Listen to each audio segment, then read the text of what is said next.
You're telling me it's a waste of trees. Well, it's got a lot of information in it. Most of it I have to even call Don Manley or somebody to find out exactly what it means. The last question I have, and I'll make it brief, is someone asked about the ad in Friday's paper. What is that for? The public notice, it was, hold on, I'll tell you here in a second. Notice of opportunity to comment on a disadvantaged business enterprise. Don, you can take care of that. Okay, I guess I'd like to ask the question over again because it has to do with the DBE. Yes. Which they approved at the last board meeting, Yes. I believe.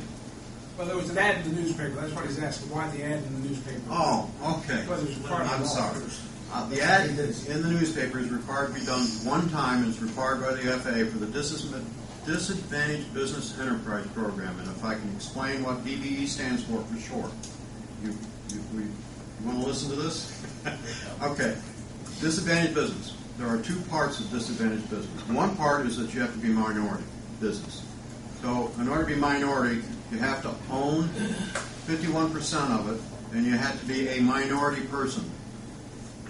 That can be either minority or women. Either or both.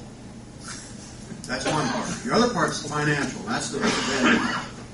Financial means that there's a ceiling on certain types of businesses where if you're below that, you're disadvantaged. If you're above it, based on the judgment call through the federal government, and this is used throughout the entire industry for federal grant programs, not just FAA grant through the Aviation Trust Fund, where they have a level where they say you're disadvantaged. In order to have that, you need to fill out the forms. In order to be called that, you need to fill out the forms to be listed in a directory, an acceptable directory. The one is being used for the airport is a unified program through the Department of Transportation, the Indiana Department of Transportation. They have a directory. You can look up in the directory online. You can see it in the list of disadvantaged business enterprises. There is another directory the Department of Administration has, which is minority or women. They are not disadvantaged. That's why you can't use that. They have to be disadvantaged. And the FAA requires you to report that. First, they had to prepare a program, we prepared the program for them. Acceptable and approved by the board, following the procedures and the guidelines the FAA's shown you to use. Then, in every year, you have to submit a methodology for the percentage of that disadvantaged business enterprises that you anticipate as a goal for any federal grant program that reaches multiple grants or single grants that reaches a $250,000 minimum. If it's under $250,000, you don't have to report it. Normally speaking, we would report them all, just a matter of convenience and protocol. This year, it's actually 3 years combined. It's the first year we've done it 3 years combined. I'm sorry, I'm boring you a lot, aren't I? No.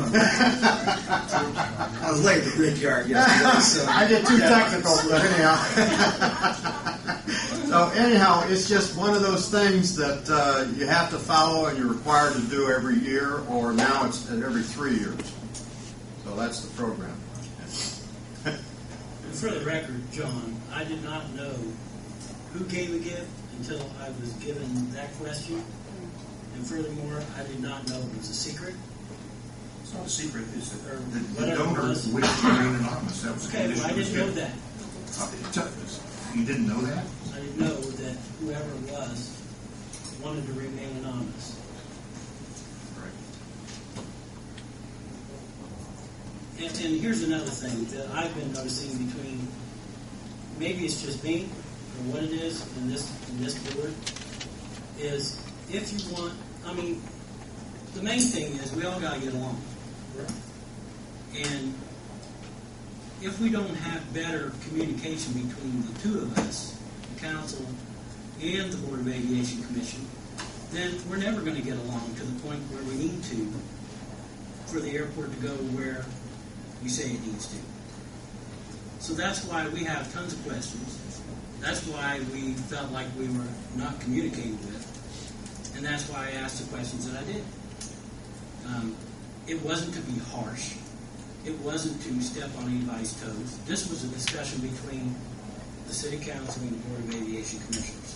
So I felt like we could pretty much ask any question we wanted within reason.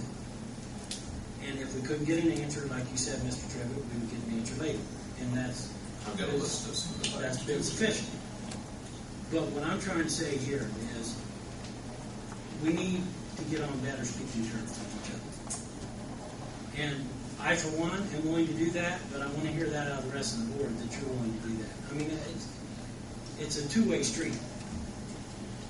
Yes, you don't probably need us for anything, but like he already said, the city, the people in the city, rely on us to tell us, yes, we like it, no, we don't like it, what we hate about it, what we don't like that's happening.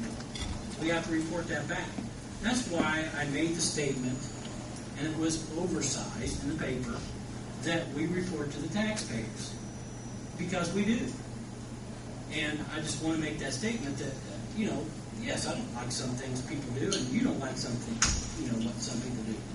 But we all have people we have to report to. But I think that we can get on a lot better level if we have better communication. I have no problem with it whatsoever. I have talked with Jamie before, and I've talked to Helen, and I've talked with Mr. Colling, or left message, and we have communicated. And if you want to ask me 2 o'clock in the morning, you think of something, call me. I have no problem writing notes down at 1, 2 o'clock in the morning when I think of something. So, if you want to do it, right, Dave? Any other questions? Call you. I don't mind you calling me, but not at 2 o'clock. I just have 2 quick questions. First of all, thank you to BOAC for agreeing to meet with us. We've got a lot of information on this, and I do hope that communication can be improved through this. I think I know the answers to these 2 questions.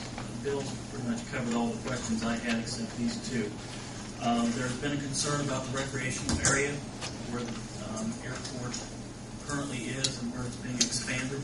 And John, I think you and I have talked about it. If you want to answer the way you answered to me, what are the safety concerns, if any, about that situation? Well, much is said about the safety concerns of the airport and its proximity to the ball diamonds and to the park and such. Again, keep in mind the new expanded runway is a bit further removed from those facilities to the west. Number 1. Number 2, it would meet all FAA standards. For another, and really, whether you feel like it's safe or not, oftentimes aligns with whether you want the expanded airport or not. There's a state park in Kentucky, Rough River State Park, in Falls of Rough, Kentucky. They installed a runway not just 5, not a half mile away, in their state park. And it's been a big asset for them. They get a lot of business there. People come in and they boat and golf, they go to the lodge, they spend the night there. And it's in the park. You get out of your plane, you pick up your bag, you walk to the lodge, spend the night. So here we are talking about it being a half mile away from the park instead of in the park. But I think sometimes it's used. Maybe there's some legitimate concerns. Sometimes it's used more of an excuse than anything. But if you want it to be further from the airport, then you're going to want the expanded airport because it's going to be just the runway a bit further to the west anyway. It will meet all FAA standards for clearances. My second question is, has any of the current industries requested an expanded airport, or has any gave indication that they will use it? Yes. I don't have the list of letters and everything. We're actually going through the forecast again to be able to verify the industries, the individuals, the type of aircraft they're going to be operating in and out of there, or plan to be operating in and out of there. Those will be part of the document of the forecast, and they'll be available to you whenever we get the forecast done, all of it. The current forecast was already submitted, and you would see it under, when Bill sends you a copy, I believe they requested the LP before. I'll get one for each of them. Okay, there is a current forecast in there. And